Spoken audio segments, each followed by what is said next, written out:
ಸಣ್ಣ ಕೆಲಸ ಮಾಡಿದ್ರು ಅಲ್ರಿ ಯಾರ್ದಾರ ಬಡ ಜಂಗಮನ ಪ್ರಾಣ ತೆಗಿಸಿಡವ್ರು ನೀವು. ಅಲ್ಲೋ ಆದದ್ದಾರ ಏನಾಯ್ತು ಮೊದಲು ಹೇಳು, ಆ ನಂತರ ನಾನು ನೋಡ್ಕೊತೀನಿ ಅದನ್ನ.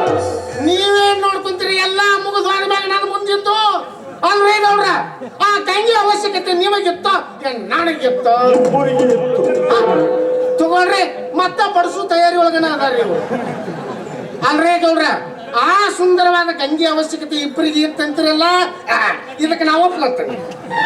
ಆದ್ರ ಮೀಸಲು ಕನ್ಯಾಕ ಆಸೆ ಪಟ್ಟು ಹುಡುಗಿ ಹೆಸರಲ್ಲಿ 4 ಹೊಲ ಹಚ್ತೀನಿ ಅಂತ ಕಳಿಸಿದ್ರಲ್ಲ, ಅಲ್ಲ ನೀವು ಯಾರನ್ನಾರ ಬಡಿಸಿ ನೆಲ ಕಗ್ಸೋಂಗ ಮಾಡವ್ರು ನೀವು. ಹೌದು ಅಲ್ರಿ ಗೌಡ್ರ. ಇಂಥ ಸಣ್ಣ ಕೆಲ್ಸಕ್ಕೆ ನಮ್ಮನ್ನು ಕಳ್ಸೋದ್ರೆ ಏನ್ರಿ ಗೌಡ್ರ ಇದು ನಿಮ್ದು? ಸ್ವಲ್ಪ ನಾಚಿಗೆ ಬರ್ತೈತ್ರ ನಿಮ್ ಚಂದ್ರ? ಅಲ್ರಿ ಹುಡುಗಿ ಬೇಕಾದವ್ರು ಸ್ವತಃ ಅವ್ರ ಮನೆಗೆ ಹೋಗ್ಬೇಕ್ರಪ್ಪ. ಅವ್ರ ಅಣ್ಣನ ಕೇಳಿ ಬಡಿಗೆಗೆ ಬಡಿಸ್ಕೊಂಡು ಬರ್ಬೇಕು. ಹಿಂಗ ಯಾರ್ದಾರ ಫಲ ಇಲ್ಲ ಜಂಗಮನ ಕಳಿಸಿ ನೆಲ ಕಚ್ಚೋಂಗ ಬಡಿಸಿದ್ರ ಹೌದಂತಾರೇನ್ರಿ ಇದಕ್ಕ? ಕಾಳಿಗೆಟ್ಟು ಮಾತಾಡಕತ್ತಿದ್ದೀವು, ಏನ್ ಆಗೈತಿ ಇವತ್ತು? ಅದೇ ಇವ್ರ ನಗತೀರಲ್ರಿ, ಬಲು ಪಾಂಡ ಜಲಮ್ರಪ್ಪ ನಿಮ್ದು ಅಲ್ರಿ. ಗೆಜ್ಜೆ ಪೂಜೆ ಮಾಡಿಸ್ತಾರ ಕೇಳಿ ಬಾ ಅಂತ ಕಳಿಸ್ಕೊಟ್ಟು ಬಡಿಗೆ ಪೂಜೆ ಮಾಡಿಸ್ಕೊಂಡು ಬರೋರು ನಾವು ಆರಾಮ್ ನೀವು ನಿಮ್ಮ ಮನೆಯಾಗಿರೋರು ಅಲ್ರಿ ಗೌಡ್ರ. ಹುಡುಗಿ ಬೇಕಾದವ್ರು ಸ್ವತಃ ಅವ್ರ ಮನೆಗೆ ಹೋಗ್ಬೇಕ್ರಪ್ಪ. ಅವ್ರ ಅಣ್ಣನ ಕೇಳಿ ಬಡಿಗೆ ಪೂಜೆ ಮಾಡಿಸ್ಕೊಂಡು ನಿಮ್ಮ ಮನೆಗೆ ನೀವು ಬರಬೇಕು. ಲಕ್ಷ್ಮಿ ನೀನು ಬಡಿದ ಬಡಿದ ಬಿಡ್ತಾರ ಇಂಥ ಕಲ್ಯಾಣ ಸುದ್ದಿ ಕೇಳಿದ್ರ ಇದೇ ಕಾವು ಹೇಳಕ್ ಹೋಗಿದ್ದಿ. ಅವ್ರವ್ವ ನರ್ಸನ್ ಮುಂದೆ ಹೇಳ್ಬೇಕಾಗಿತ್ತಲ್ಲ. ಅದೇ ಇವ್ರ ಅವನ ಮುಂದೆ ನಾ ಯಾಕೆ ಹೇಳಕ್ ಹೋಗಂದ್ರಿ? ನಾ ನರ್ಸನ್ ಮುಂದೆ ಹೇಳಕತ್ತಿದ್ದೆ, ಅವ ಮರಿಗೆ ನಿಂತು ಕೇಳ್ಕೊಂಡು ಬಿಟ್ಟ. ಮರಿ ನಿಂತು ಕೇಳಿಲ್ಲ ಮಗ. ಅವ್ರವ್ವ ಸುಮ್ಮನೆ ಇದ್ಲೇನು? ಆಕಿ ಒಂದು 4 ಒದ್ದ ಬಿಟ್ಲು. ಅಲ್ಲ, ಇಷ್ಟೊಂದು ಸಣ್ಣ ಕೆಲಸಕ್ಕಾಗಿ ಇಷ್ಟು 4 ಹೊಲ ಹತ್ತು ಅಂತ ನೀನು ಮೊದಲೇ ಚಂದಾಗಿ ಹೇಳಿದ್ದಾಗ ಕಾಣುದಿಲ್ಲ. ಹೇಳಿದ್ದೀನಿ ಬಿಡ್ರಿ. ಮತ್ತೇನಂದ್ರು 4 ಹೊಲ ಅನ್ನೋ ಒಂದೇ ತರ ಮಾತು ನಾವು ಒದ್ದು ಬಿಟ್ಟನ್ರಿ. ಊರ ಕುಲಕರ್ಣಿ ಮೇಲೆ ಕೈ ಮಾಡುವಷ್ಟು ಸುಕ್ಕಿ ಬಂದುಬಿಟ್ಟ ವಾಲಿಕಾರ.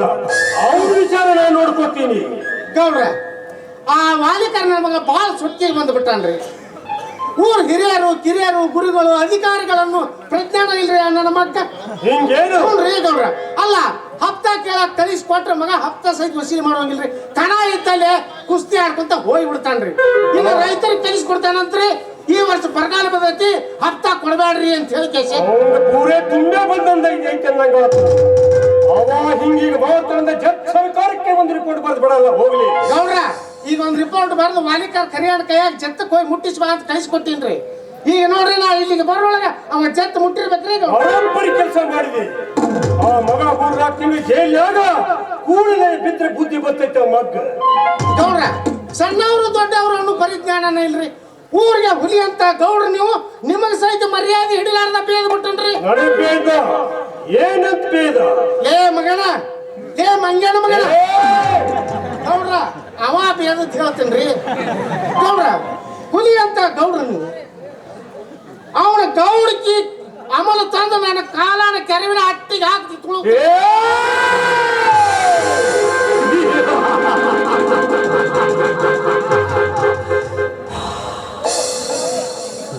ಗೌಡ್ರ, ಇನ್ನೊಂದು ಸಲ ನಮ್ಮ ತಂಗಿ ಬಾಯಿ ಮುಟ್ಟಿದ್ದು ಅಂದ್ರ ಆ ಮಗನ ಕಡು ಹೆಡಿಗೆ ತುಂಬುತ್ತೀನಿ ಅಂತ ಹೇಳಿದ್ರಿ. ನನ್ನ ಕರೆದು ಹೆಡಿಗೆ ತುಂಬುತ್ತಾನೆ ಅಂತ ಬೇಡ ನನ್ನ ಮಗ. ವೀರಯ್ಯ, ಇಷ್ಟೊಂದು ಸಣ್ಣ ಮಾತು ಯಾವಾಗ ಮಾತಾಡಲು ನಾನೇ ಅವಳ ತಂಗಿ ಗಂಗೆನ ತರಿಸಿ ನನ್ನ ಹಾಸಿಗೆ ಮೇಲೆ ಒಗೆದಿದ್ರೆ ನನ್ನ ಹೆಸರು ಭೀಮನಗೌಡನೇ ಅಲ್ಲ. ಬಹಳ ಮಾತಾಡಕತ್ತೀರಲ್ರಿ? ಲೇ ಮಗಳು ಲಕ್ಷ್ಮ್ಯ, ಮೈಯೇಡು ಸೊಟ್ಟೆ ಮಗಳಲ್ಲಿ ನನ್ನ ಮಗಳೇ. ಊರಿನ ರೈತರಿಗೆಲ್ಲ ಹತ್ತೆ ಕೊಡಬೇಡ್ರಿ, ಬರಗಾಲ ಬಿದ್ದೈತಿ ಕೊಡಕ್ ಆಗುವುದಿಲ್ಲ ಅಂತ ಹೇಳ್ರಿ ಅಂತ ಕಳಿಸಿಕೊಡ್ತಿ ಅಂತ ಮಗಳೇ ನೀನು. ಸರ್ಕಾರದವರು ಉಂಬಳಿ ಹಾಕಿ ಕೊಟ್ಟ ಜಮೀನದಲ್ಲಿ ಉಪಜೀವನ ಆಗಿ ಸರ್ಕಾರಕ್ಕೆ ದ್ರೋಹ ಬಗೆದಿಯಾ ಮಗಳೇ. ಅಧಿಕಾರಕ್ಕೆ ಜಮೀನೆಲ್ಲ ಕಾಲ್ಸಾತ್ ಮಾಡಿ ಜೈಲ್ ಕಂಬಿ ಅಣಿಸ ಕಳಿಸೇನು. ಬಾಳ ಎಚ್ಚರದಿಂದ ಬಾಳೆ ಮಾಡ್ಲೇ ಮಗಳೇ ಈ ಊರಾಗ. ಹತ್ತಿ ಕೊಡ್ಬೇಡ್ರಿ ಅಂತ ನಾನು ಯಾವ ರೈತರಿಗೆ ಹೇಳಿಲ್ಲ ಗೌಡ್ರೆ. ಆದ್ರೆ ಈ ವರ್ಷ ಬರಗಾಲ ಬಿದ್ದೈತಿ ಒಂದು ವರ್ಷ ಕೊಡ್ತೀವಿ ಅಂತ ಕೇಳ್ಕೊಳ್ರಿ ಅಂತ ಹೇಳಿ ನನ್ನ ಮಗಳೇ, ಊರ ವಾಲಿಕಾರ ನೀನು, ಸರ್ಕಾರದವರಿಟ್ಟ ಗುಲಾಮ ಅಂತದ್ದು ನೀನೇ ಕುತ್ಕೊಂಡಿ ಹೇಳಿಕೊಟ್ರೆ ಸುಮ್ಮನೆ ಬಿಡ್ತೈತೆ ಅಂತ ತಿಳ್ಕೊಂಡಿ ಆ ಜತ್ತು ಸರ್ಕಾರ ಕತ್ತಿ ಒದ್ದು ಮಗಳ ಜೈಲಿಗೆ ಹಾಕ್ತಾರ. ದೊಡ್ಡವರ ವಿಷಯ ಬಗ್ಗೆ ಮಾತನಾಡುವ ಪೆದ್ದು ಇರಲಿ ಮೈ ಮೇಲೆ. ಅಲ್ಲದೆ ಇಂದು ವಾಲಿಕಾರಿಗೆ ಬಾಯಿ ಬಂದಾಗ ಬೇದು ಬಡದು ಕಳಿಸಿದೆ ಅಂತ ಮಗನೇ. ಅಲ್ಲದೆ ಅವರು ನಿನ್ನ ಮೇಲೆ ಅಧಿಕಾರಿಗಳು, ಅವ್ರು ಏನಾದ್ರು ಒಂದು ರಿಪೋರ್ಟ್ ಬರೆದ್ರೆ ನಿನ್ನ ಪರಿಸ್ಥಿತಿ ಏನಾದಿತ್ತು? ದೊಡ್ಡವರು ಕೂಡ ಮಾತನಾಡುವಾಗ ವಿನಯದಿಂದ ಮಾತನಾಡಕ್ ಕಲ್ತ್ಕೊಂಡ್ಬ. ದೊಡ್ಡ ಹುದ್ದೆಗಾಗಿದ್ದವರಿಗೆ ದೊಡ್ಡವರು ಅಂತ ಕರೆಯಕ್ ನಾನ್ ತಯಾರಿಲ್ಲ ಗೌಡ್ರೆ. ದೊಡ್ಡ ಕೂಡ ಇದ್ದವರಿಗೆ ಮಾತ್ರ ದೊಡ್ಡವರು ಅಂತ ತಿಳಿದು ಅವ್ರ ತಲೆಗೆ ಬಾರ್ತೀನಿ. ನಾಯಿ ಪಲ್ಲಕ್ಕಿ ಏರಿದಾಕ್ಷಣ ರಾಜ ಅನ್ಸ್ಕೊಳ್ಳೋದಿಲ್ರಿ.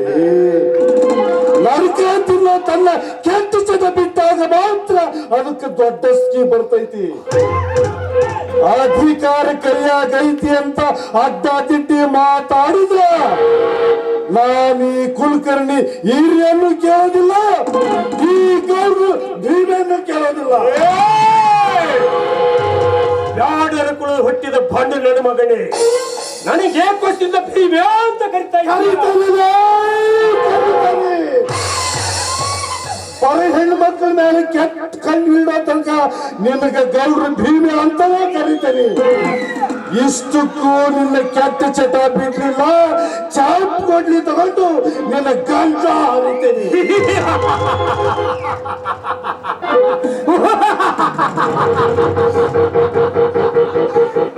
ಲೇ ತಲೆ ಮೇಲೆ ವಾದಹದ ಪೋಲಿ ಹುಡುಗಾಡಿಯನ್ನು ನನ್ನ ಕೈಕಾಲಲ್ಲಿ ಕೆಲಸ ಮಾಡಿಕೊಂಡು ಬಿದ್ದಿರುವ ವಾಲಿಕಾರ ಅಂತದ್ದು ಈ ಊರ ಗೌಡನ ಶಿರ ಹರಿತಿ ಅಂತ ಬೊಗಳುತ್ತಾ ಇದೆಯದಲೇ.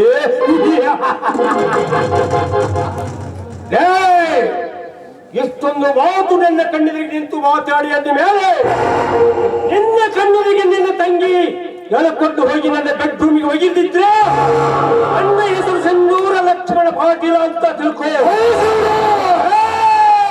ನನ್ನ ತಂಗಿ ಮೈಗೆ ಕೈ ಹಚ್ಚಿದವರ ಶಿರ ಕಡಿದು ಹತ್ರ ಕುಡಿದಿದ್ರ ನನ್ನ ಹೆಸರು ಶಿವ ಸಿಂಧೂರ ಲಕ್ಷ್ಮಣ ಅಲ್ಲವೇ? ನನ್ನ ಮಗನೇ, ನನ್ನೆದುರಿಗೆ ನಿಂತುಕೊಂಡು ನನ್ನ ಎತ್ತರ ಕುಡ್ತೀನಿ ಅಂತ ಶಬ್ದ ಮಾಡ್ತಾ ಇದೀಯ. ನೋಡು ಈ ಭೀಮನೆಯವರು ಕೈಯನ್ನು. ಬರ್ರಿ ಸಾಬ್ರ, ನಮಸ್ಕಾರ. ಬರ್ರಿ. ಏ ಸಾಬ್ರ, ಹಿಡ್ಕೊಳ್ರಿ ಅವ್ನ, ಹಿಡ್ಕೊಳ್ರಿ.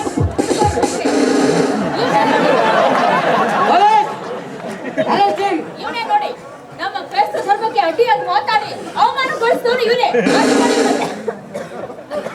ನಾನು ಯಾವ ಕ್ರೈಸ್ತ ಧರ್ಮಕ್ಕೂ ಅವಮಾನ ಮಾಡಿಲ್ಲ, ಯಾರಿಗೂ ಹತ್ಯೆ ಕೊಡಬೇಡ ಅಂತ ನಾನು ಹೇಳಿಲ್ಲ. ನೀನೇ ಕ್ರೈಸ್ತ ಧರ್ಮಕ್ಕೆ ಅವಮಾನ ಮಾಡಿದ. ಇಲ್ಲ, ಜಗತ್ತಾಗ ಕ್ರೈಸ್ತ ಧರ್ಮನೇ ಶ್ರೇಷ್ಠ ಧರ್ಮ ಅಂತ ನೀವು ಹೇಳಕತ್ತಿದ್ರಿ. ಅದ್ ಯಾಕೋ ನನ್ನ ಮನಸ್ಸಿಗೆ ಸರಿ ಬರಲಿಲ್ಲ.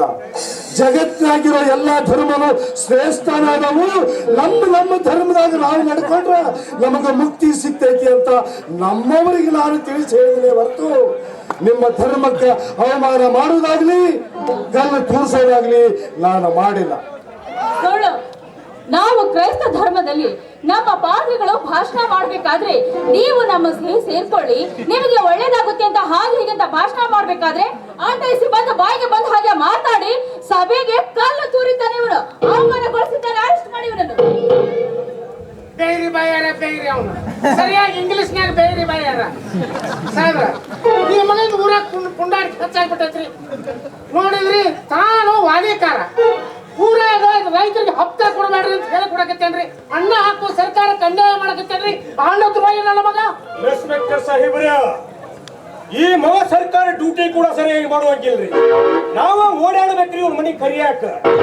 ಜಂಡು ಗುಂಡಗಳು ಕರ್ಕೊಂಡು ಕುಸ್ತಿ ಆಡಕ್ ಹೋಗುವುದು, ಕುಳಿ ಕೋರಿ ಕುಡು ಮಾಡ್ಕೊಂಡು ಸುಟ್ಟುಕೊತ್ತಿರುವುದು, ಇದನ್ನು ಮಾಡ್ತಾಡ್ರಿ ಈ ಮಗ ಜೈಲಿಂದ ಹೊರಗೆ ಬರದಂಗೆ ವ್ಯವಸ್ಥೆ ಮಾಡಿಬಿಡ್ರಿ ಈ ಮಗ.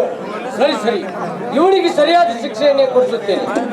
ಈ ಕಟಕ್ ಇನ್ಸ್ಪೆಕ್ಟರ್ ಕೈ ಈ ಮಗನಿಗೆ ಇನ್ನೂ ಗೊತ್ತಿಲ್ಲ ಅಂತ ಕಾಣಿಸುತ್ತೆ. ಸರಿಯಾಗಿ ತೋರಿಸ್ತೀನಿ ಕೈನ. ಸಾಹೇಬ್ರ, ತೋರಿಸ್ರಿ, ಸರಿಯಾಗಿ ತೋರಿಸ್ರಿ ನಿಮ್ಮ ಕೈನ. ಏನಾರು ಸ್ವಲ್ಪ ತಗೊಳ್ಬೇಕಂತ ಯಾಕಂದ್ರೆ ಮಜ್ನು ಈ ಕೇಡಿಯನ್ನು ಬಂಧಿಸಿದ್ದು ಊರಿಗೆಲ್ಲ ಗೊತ್ತಾಗುವಂತೆ ಈತನಿಗೆ ಬೇಡಿ ಸಮೇತವಾಗಿ ಓಡಿ ತಿರುಗಿಸಿ ಚೌಡಿಗೆ ಹೇಳ್ಕೊಂಡು ಬನ್ನಿ. ಅಷ್ಟರಲ್ಲಿ ನಾನು ಪಟೇಲ್ ಸೇರಿ ಅಲ್ಲಿಗೆ ಬರ್ತೇವೆ. ಅಲ್ಲಿಂದ ಎಲ್ಲರೂ ಸೇರಿ ಜೊತೆಗೆ ಹೊರಟು ಹೋಗೋಣ. ಈರಯ್ಯ, ಲೇ ಗೌಡ, ಈ ಸೇಡ್ದ ತೀರ್ಸ್ಕೊಳ್ದ ಬಿಡ್ತೀನಿ ಅಂತ ತಿಳಿಬ್ಯಾಡ್ರಿ.